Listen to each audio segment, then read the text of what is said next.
Quand t'as pas le moral, quand t'as le blues, quand dans ta tête y a plein de courants d'air. Quand t'as pas le moral, quand t'as le blues, branche ta radio sur FMR. Wow. Eh bien, nous sommes évidemment toujours sur l'île de la Barthelas, au festival Contre-Courant. Voilà, juste en face de la librairie Diderot, qui n'est pas n'importe quelle librairie, parce que c'est une librairie militante et engagée. Voilà, et nous sommes le vendredi 19 de chez Juillet. Voilà, et nous sommes évidemment, vous le savez, à quelques centaines de mètres du Palais des Papes, où il paraîtrait qu'il se passe des choses du côté des spectacles. Enfin, ça, c'est ce qui se dit, c'est peut-être juste un bruit qui court. Nous sommes entre deux spectacles ici, à Contre-Courant, entre le spectacle de 19h et celui de 22h. Et nous en profitons pour accueillir sur notre plateau chargé d'objets, notre plateau radio, voilà, eh bien, des invités. Et là, j'ai un invité un peu particulier. Il s'appelle Michel. Bon, bah, ça, c'est une chose, hein, mais voilà. Il s'appelle Michel et il est le monsieur de la sécurité du site. Alors, bonsoir, Michel. Bonsoir mon ami.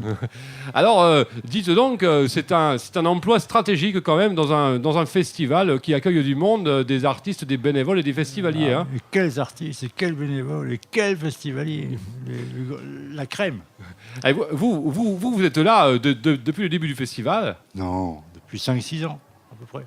Ah oui. Ça fait quelques belles éditions quand même. Belles éditions. J'ai raté une année en 2017 parce que je mariais ma fille en Normandie. Mais sinon, à cette date-là, j'ai toujours été fidèle. Et j'ai jamais été déçu. En fait. Mais alors, qu'est-ce qui vous a amené à venir travailler sur le site là? Parce que mon patron m'a proposé déjà.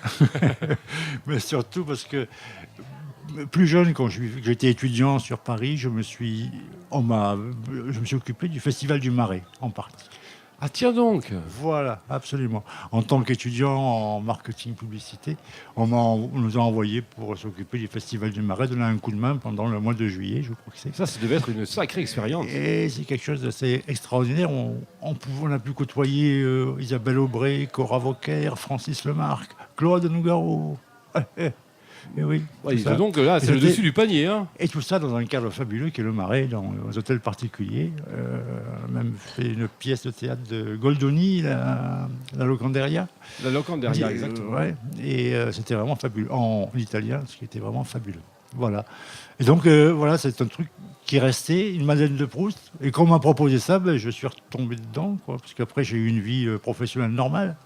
C'est-à-dire une vie professionnelle normale. C'est-à-dire, j'ai su rentrer dans un système économique, comme tout le monde. Eh ben oui. Et j'ai fait une carrière avec des bonnes choses, des moins bonnes choses. Et bon, globalement, je suis arrivé à la retraite. Et arrivé à la retraite, je me suis dit, je vais m'occuper un peu de faire autre chose, parce que je ne voulais pas rester chez moi. Et voilà. Et je fais ça. Et puis, on m'a proposé le festival d'Avignon. Donc, je me suis dit, c'est un signe. Voilà. Et ça fait 5 ans qu'on est en fiançailles ou je sais pas, en épousailles, je sais pas. En épousailles, c'est pas mal. Hein. Alors, vous êtes toute une équipe en fait, hein, parce que vous avez des roulements. Hein, heureusement. Voilà, 24 heures sur 24. Heureusement. Oui, vous êtes une équipe de 3-4 personnes. 3-4, oui. Ouais. Et je pense l'année prochaine en ramener de nouveau, j'espère. Parce que j'ai de la demande, on me demande, on me dit tu vas au Festival d'Avignon à Contre-Courant. On ne peut pas y aller, nous. Je dis, tu peux y aller comme festivalier, mais oui, pour faire la sécurité. Je dis, oui, si tu veux, on verra l'année prochaine. Donc, voilà. Mais alors, ça consiste en quoi, la sécurité sur un festival? Parce qu'on a beaucoup entendu parler de la sécurité au moment des attentats, évidemment. Hein. On a renforcé tous les dispositifs. Ouais. On fouille les sacs, on fait de la palpation et tout ça. Est-ce qu'on en fait ici? Comment ça se passe? Palpe pas grand-chose. En revanche, oui, on contrôle les sacs. On ne peut pas mettre la main dans un sac, on contrôle visuellement un sac et on ne palpe personne, hélas. Et alors, le reste du temps, je vous vois beaucoup marcher, Michel. Vous n'êtes pas affecté juste à la grille d'entrée, mais vous allez vérifier souvent des choses à droite, à gauche. Voilà, vérifier que la porte de côté est fermée ou qu'elle est ouverte, suivant les besoins. je vis une grande histoire avec ma grille quand même, parce que... Et alors, il y a quelque chose d'extraordinaire, c'est que parfois, on vous voit avec votre voiture, vous faites de la serrure. Alors, c'est quoi cette histoire? La serrure. Mais oui, parce que vous mettez votre voiture devant la grille. Ah oui. Bah, parce qu'il n'y a pas... si quelqu'un veut rentrer en force la nuit, période pendant laquelle je peux avoir la faiblesse de m'assoupir, eh bien, au moins, j'ai un rempart, comprenez-vous, mon ami. Voilà. Ah oui, Ouais. Michel, vous faites le rempart. Après les enceintes d'Avignon, autour, le rempart de Michel. Voilà, parce que la grille, ma chère grille, des fois elle est défaillante, elle n'est pas trop solide, et la serrure, elle n'est pas très... C'est quoi l'ambiance du festival ici? Comment vous trouvez les gens? Parce que vous êtes Familial. le premier en fait à les accueillir finalement. Le premier mot, familial. Bah, c'est des habitués d'une année sur l'autre, auxquels se rajoutent des amis, j'imagine, et ils viennent tous souvent en groupe. C'est très familial, très sympathique et très convivial.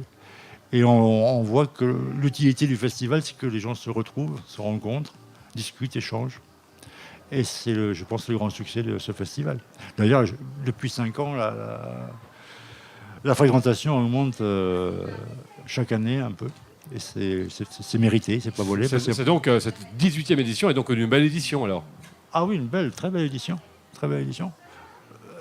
Pour ce qui concerne la fréquentation, parce que les spectacles, je ne peux malheureusement pas les voir pleinement.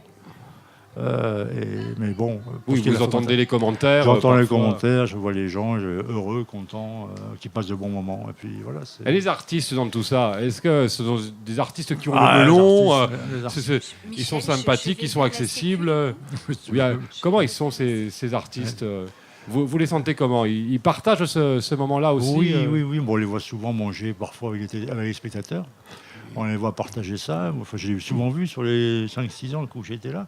C'est très fréquent. Et hormis ceux qui sont pressés, qui partent sur Besançon, tout ça. Mais il y en a quand même qui prennent le temps, c'est gentiment de partager, vraiment de manière très simple et très conviviale. Vous êtes un optimiste, vous, Michel? Il y a intérêt, oui. Et ma tronche. Et alors, avec votre vague d'optimistes, vous pensez quoi du monde aujourd'hui? Oula. Voilà, c'est une vaste question, mais globalement comme ça. Je me fais des soucis pour mes petits-enfants. C'est tout, mais je pense qu'ils sortiront parce qu'ils ne sont pas plus bêtes que les autres. Mais c'est vrai que on vit une transformation phénoménale à tout niveau. Et autant que faire se peut, avec ma petite foi, je prie pour que ça ne finisse pas mal, c'est tout. Qu'on arrive à composer quand même quelque chose d'à peu près cohérent, d'intelligent, qui respecte la planète et les autres. Parce que c'est ce qui manque. On parle beaucoup de respect, mais c'est souvent... C'est comme la confiture. Moi, il y en a, plus on en parle, l'étal. En fait, oui, parce que ces fameux petits-enfants, c'est eux qui vont faire tourner la boutique demain. Qui vont payer leur retraite. Oui. S'il y en a encore. S'il y en a encore, oui. Oui, bien sûr. Vous êtes un spectateur le reste du temps, en dehors du festival, quand vous n'êtes pas affecté à la grille de sécurité? Je suis fan de... J'aime bien voir les différentes formes de communication qu'on peut avoir, principalement orale, bien sûr. Ce qui fait que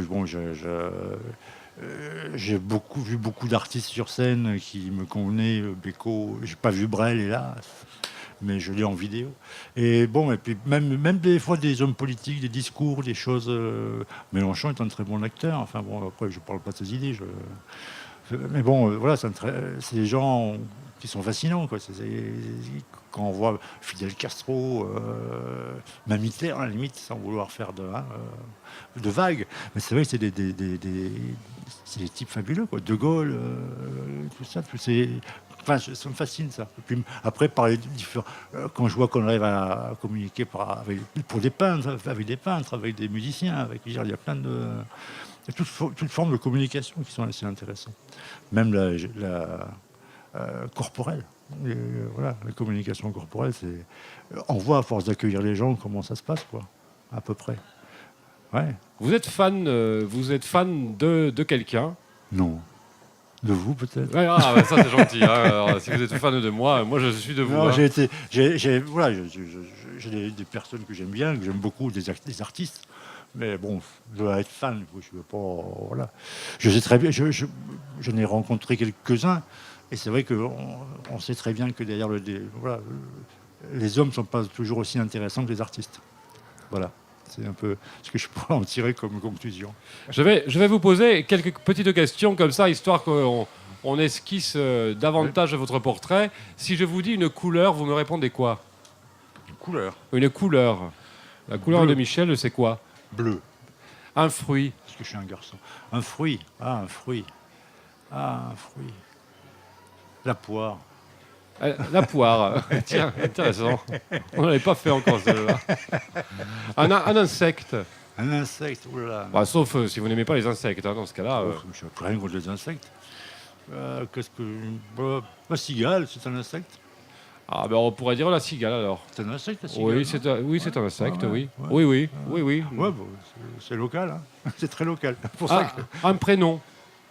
Ah, un prénom. Bérangère, ma fille. Eh oui. Voilà. Eh ben Bérangère, voilà, toute une histoire. Incomparable, Eh oui. extraordinaire, exceptionnel. Que du bonheur. J'ai eu cette chance-là. Ah oui, ça c'est une chance. Hein. Et c'est mieux, hein. Spéciale dédicace à Bérangère. Hein. Un mot que vous aimez bien ou que vous n'aimez pas, ou que vous utilisez souvent. Ah. Ah. Il y en a un, mais bon, c'est pas.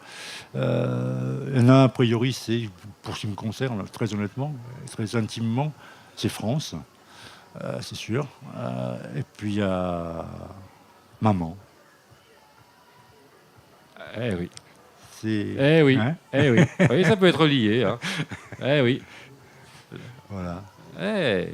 Une grosse colère, et à propos de quoi? Oh, une grosse colère. Si Michel est en colère parfois. Hein. Oui, bien sûr. Contre moi, souvent. Ouais, contre moi, souvent. Ouais. Pourquoi? Pour plein de choses. Parce que je fais pas assez de choses, parce que je vais pas assez au fond des choses, parce que voilà, j'ai des trucs comme les festivals, ben j'aurais pu, depuis que je connais ce monde-là un peu, être plus présent, et je me suis laissé distraire par d'autres choses, par le boulot déjà, la profession, autre chose. C'est des choses comme ça, parce que je pense que ça peut apporter beaucoup.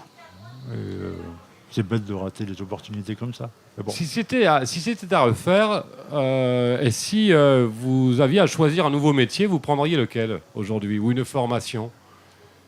Vers quoi vous auriez envie d'aller? Oh là. Je sais pas en fait. Qu'est-ce que ça pourrait être? Est-ce que ce serait franchement différent de ce que vous avez vécu en tant que travailleur?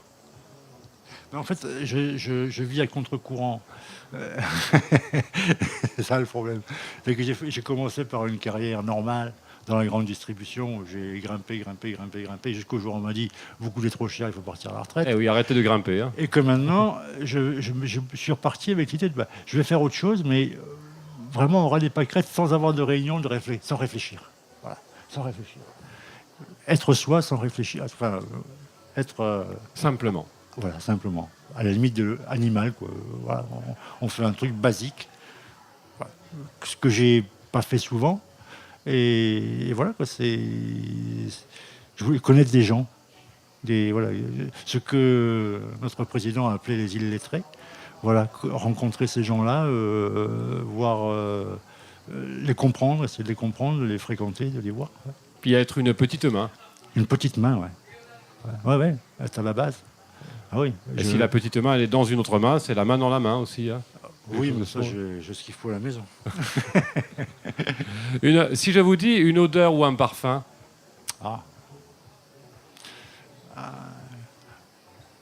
Côte de bœuf aux herbes de Provence. Oh là là. Alors là, c'est pareil, on ne l'avait pas servi celle-là, la côte de bœuf aux herbes de Provence. Ça, c'est monsieur est un gastronome. Non, un gourmand. Un gourmand, voilà, ouais. Si je vous dis un paysage. Un paysage. La Sainte-Victoire. Ouais, à Aix. J'ai passé la journée devant, au travail. Ouais. Vous connaissez la Sainte-Victoire? Eh non, je ne la connais pas, non. La montagne de Cézanne. Vous connaissez pas? Eh bien, je la connais de nom, mais je ne l'ai jamais vue. Ah, bah, allez-y, c'est pas loin. Hein. Eh oui. Voilà, oui, allez-y. Puis aussi, un autre truc, c'est un festival aussi, le festival du piano à la Roque d'Enterron, qui commence aujourd'hui, je crois, ou demain, à peu près. Et là, c'est un cadre fabuleux. Si vous pouvez prendre le temps d'aller faire un saut là-bas, c'est fabuleux. C'est un château, il y a un grand parc. Et dans le parc est disséminé, il y a des petits chalets. Et dans chaque chalet, il y a un artiste qui répète au piano ou au violon. Et vous vous promenez dans ce parc et vous avez de la musique partout. C'est fabuleux. Et ça, c'est une très belle sensation. C'est une des plus belles que j'ai eues ces dernières années. Voilà. Une date qui aurait été importante pour vous, très très importante même. La date. La date. On va y revenir. Hein. Eh oui, je sens bien. 12 83. Eh oui, ça s'appelle le Bérengère, ça. Voilà. Eh oui, sûrement. Une question existentielle. Ah ben, c'est la même chose. C'est quand on est là, comme un imbécile, qu'on voit un petit être qui sort et qu'on dit c'est moi qui ai fait ça. Ça, c'est un mystère. Et tout qui marche et qui donne du bonheur en plus. C'est merveilleux. On appelle le mystère de la vie. Voilà. Ben, je pense que c'est la plus grande question existentielle. De quoi est-ce que vous ne parleriez surtout pas? De politique. De politique, oui. C'est sale. Ouais. Et d'argent. C'est sale aussi. Oui. Qu'est-ce que vous souhaiteriez améliorer, s'il y avait amélioré quelque chose sur ce festival Contre-Courant? Vous attendez quoi en plus sur la prochaine édition? Ça peut être un message pour le président de la culture à la CCAS ou bien la programmatrice, par exemple. Ouais, qui continuent comme ça, ils sont sur la bonne voie, qu'ils innovent, qu'ils fassent des choses différentes chaque fois. Et puis voilà, l'équipe est bonne, je pense que les bases sont bonnes.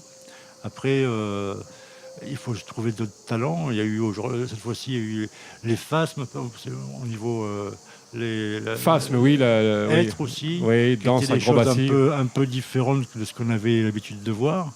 Et voilà, c'est très intéressant. Il faut continuer dans cette voie-là. Et puis, il n'y a pas de limite après. Hein. L'homme n'a pas de limite. Que celle qui se donne, en fait. Voilà. Le talent, on n'a pas de limite non plus. Donc voilà, je leur fais confiance, il n'y a pas de souci. Je serai là l'année prochaine, je pense. Mais on compte bien vous retrouver l'année prochaine, en tout cas, aussi, Michel. Hein, parce que ça fera 3 ans. Ah oui, ça fera la 3e année, oui. On commence à se connaître un peu et à bien sympathiser, et pourquoi pas même à boire un apéro. Hein. Pas qu'un coup. Ça, il faudra si vous passez dans la région hors saison, oui.